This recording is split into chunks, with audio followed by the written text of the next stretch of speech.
অপরাজিতা বিল যা ফেরত পাঠিয়েছেন রাষ্ট্রপতির কাছে এই বিল পাঠান রাজ্যপাল, তবে তা ফেরত পাঠিয়ে দেওয়া হয়েছে। ফাঁসির সাজা, রাজ্যের তরফ থেকে যে ফাঁসির সাজা, তাতে আপত্তি কেন্দ্রীয় স্বরাষ্ট্র মন্ত্রকের। ফাঁসির সাজাকে কঠিন বলে মনে করছে স্বরাষ্ট্র মন্ত্রক। অপরাধের সঙ্গে সামঞ্জস্যপূর্ণ নয় শাস্তির প্রস্তাব, এই যুক্তিতেই বিল ফেরত বলে সূত্রের খবর।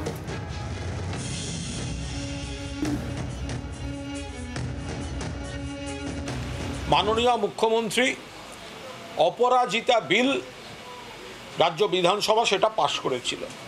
এই ধর্ষণ খুনের শাস্তি ফাঁসি। একটি সূত্রে খবর আসছে যে ওই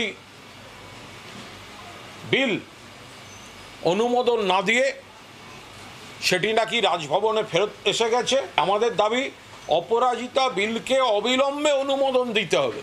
আর সেই বিল যদি অনুমোদন না দেয় তাহলে প্রমাণিত হবে যে মমতা বন্দ্যোপাধ্যায় মহিলাদের সুরক্ষায় যতটা উদ্বিগ্ন, বিজেপি ঠিক তার উল্টো।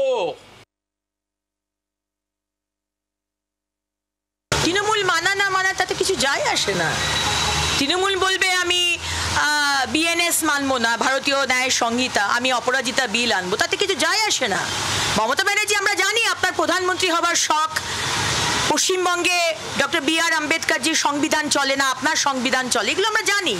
কিন্তু আপনি যদি বলেন যে আমি এসআইআর মানবো না, কেন? আপনি তো 2005 সালে বলেছিলেন 1 কোটি অনুপ্রবেশকারী এই পশ্চিমবঙ্গে ঢুকেছে, এই ভারতবর্ষে ঢুকেছে।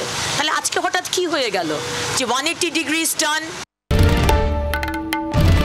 বাংলার আওয়াজ, বাঙালির আবেগ, জি 24 ঘন্টা।